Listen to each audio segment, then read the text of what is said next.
여러분 반갑습니다. 행소장입니다. 오늘은 자식에 대한 이야기를 해보려고 합니다. 우리 나이가 되면 보통 자식들이 이제 늦어도 20대 중반 후반, 이제 빠르면 30대 초중반 아마 이렇게들 될 것 같아요.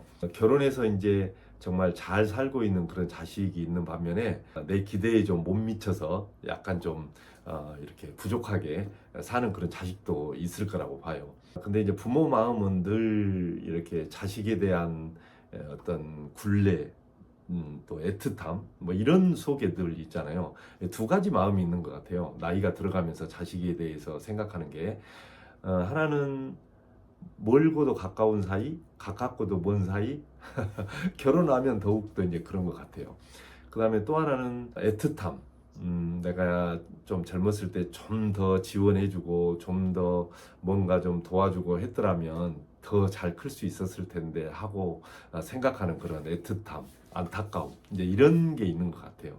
그래서 이제 부모 마음이 평생 자식이라고 하는 굴레 속에서 벗어나질 못하는 것 같아요. 저도 이제 시골에 이제 어머님이 계셔서 가끔씩 이제 다 갔다 오는데 집에까지 오는데 한 3시간 걸리거든요. 근데 올라오는 동안에 어머니가 전화를 몇 번을 하셔요. 뭐 차는 안 막히냐, 안전운전 해라, 잘 가고 있냐, 중간에 뭐 휴게소에 들렸다 가라, 이제 이렇게 이제 하셔요. 그러니까 걱정스러우신 거죠. 어머니가 80이 넘으셨고 제가 60이 넘었는데도 그러셔요. 이처럼 이제 우리의 마음도 사실은 내 자식들에 대한 그런 애틋함, 평생 아껴주고 싶은 그런 마음이 있는 거잖아요. 근데 이제 나이가 먹으면 먹을수록 자식들에 대한 어떤 그 울타리, 굴레 이런 데서 약간씩은 좀 벗어날 필요가 있거든요. 그래야 이제 내 자신도 조금 뭔가 편안한 마음을 좀 가지고 그렇게 지낼 수가 있고, 자식들 또한 부모에게서 약간은 좀 떨어져서 자신들만의 인생을 좀 이렇게 살아보는 그런 독립적인 삶을 살아갈 수 있는 그런 발판이 마련되는 건데, 부모부터 자식에 대한 굴레 속에서 벗어나지 못하고 집착을 하게 된다든지 어떤 강한 애틋함을 계속 표현하고 있다든지 그러면 그것이 이제 결국에는 서로 다 좀 피곤한 힘든 이제 그런 상황을 맞이할 수가 있어요. 그래서 오늘은 나이를 먹어가면서 자녀를 어떻게 생각을 해야 될까, 이 부분에 대해서 제가 이제 3가지를 이제 말씀을 한번 드려볼게요. 그래서 여러분들도 한번 참고해 보시고, 나이 들어가면서 자식들의 굴레, 자식들을 바라보는 그런 안타까운 마음에서 약간은 좀 한 발짝 이렇게 떨어져서 바라보는 시선을 가졌으면 어떨까 하는 생각을 가져봅니다. 첫 번째는 내 자식이 지금 현재 조금 부족하게 성장을 했다. 내가 기대했던 것만큼 안 되게 그렇게 했다고 하더라도 내 탓이 아니다라는 생각을 갖는 게 굉장히 중요합니다. 물론 부모가 모범을 보이면서 엄청나게 그 경제적으로나 또는 어떤 지식적으로나 지원해 줄 수 있는 모든 것을 지원을 해서 잘 키울 수 있는 여건이 됐었다면 그래도 좀 괜찮아요. 근데 우리 세대가 이제 속칭 이야기하는 끼인 세대잖아요. 굉장히 고생하면서 큰 세대란 말이에요, 나름대로는.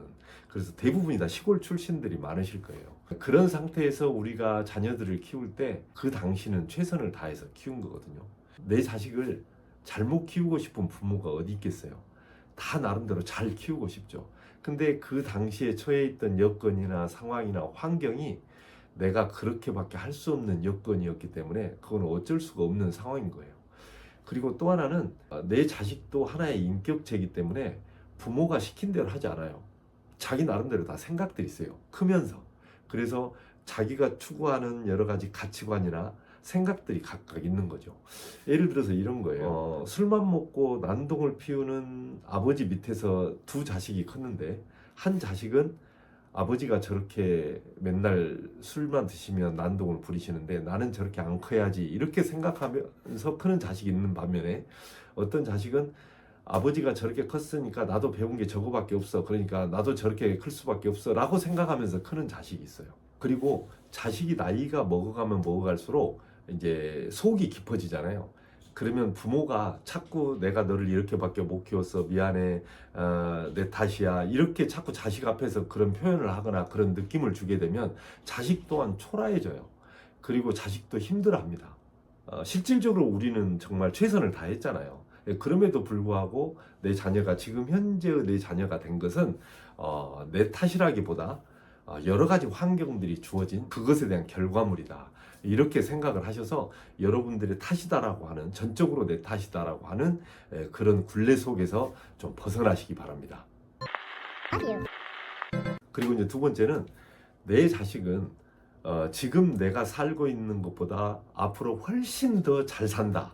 이거를 여러분들이 조금 아셨으면 좋겠어요. 우리는 어려서부터 좀 어려운 부모님들 밑에서 이제 공부를 하다 보니까 배움이 많지가 않잖아요. 또 배웠어도 나이 먹어서 이제 배운 경우도 많고, 또 어떤 배움의 수준이나 이런 것도 높지가 않죠.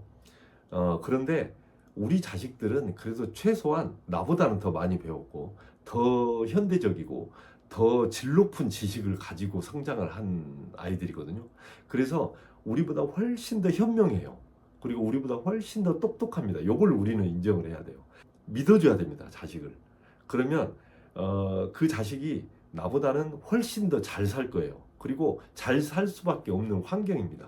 그러니까 굳이 우리가 내 자식이 앞으로 나보다 정말 못 살면 어떡해, 그리고 정말 힘들게 살면 어떡해, 이 걱정하실 필요 하나도 없어요. 나보다는 최소한 훨씬 더 잘 산다. 이거 여러분들 꼭 머릿속에다가 기억을 해두시기 바랍니다.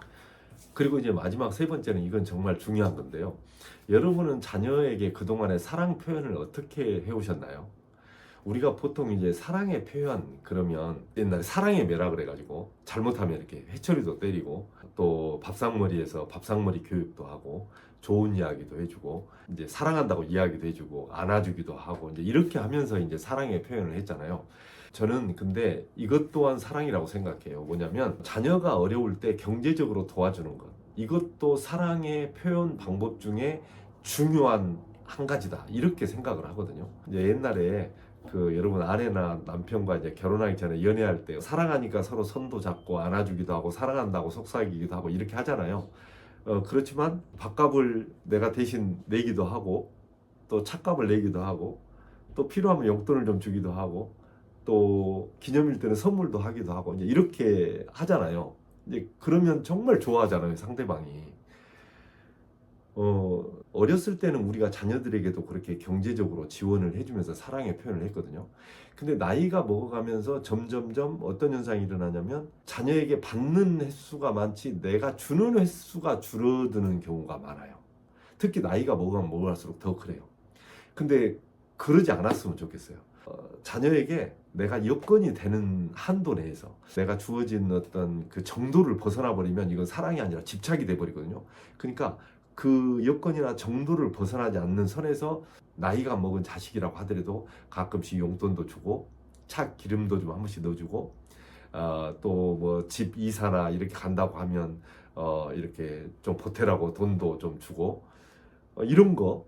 그 다음에 아프다고 하면 병원비도 좀 보태주고, 어디 여행 간다고 하면 거마비해라, 그리고 돈 이렇게 조금 몇 푼이라도 좀 이렇게 넣어주고, 이런 것이 사실은 사랑의 표현이거든요.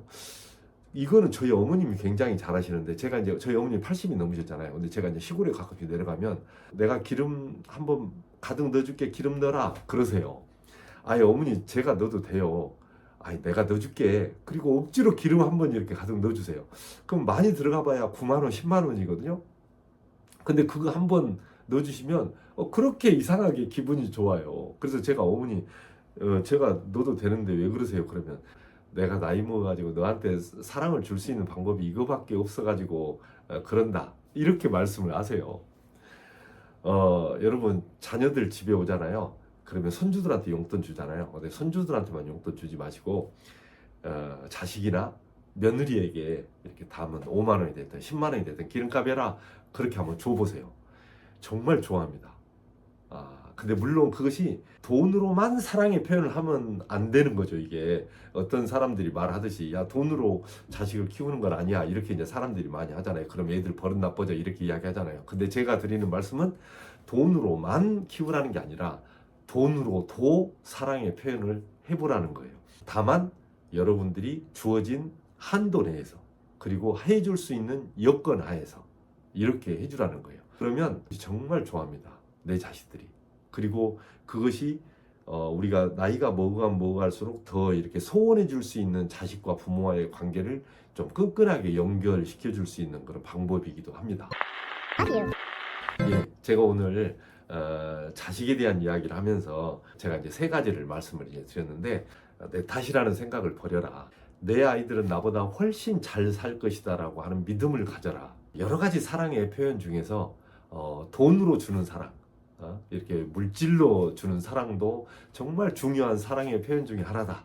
이 세 가지를 제가 말씀을 드렸으니까 자녀들이 커가면서 나중에 이제 40대고 50 됐어도 늘 부모하고 이렇게 소통하고 서로 이렇게 격의 없이 이야기를 나눌 수 있는 그런 부모와 자녀 관계가 되기를 진심으로 바라겠습니다. 오늘은 여기까지 하겠습니다.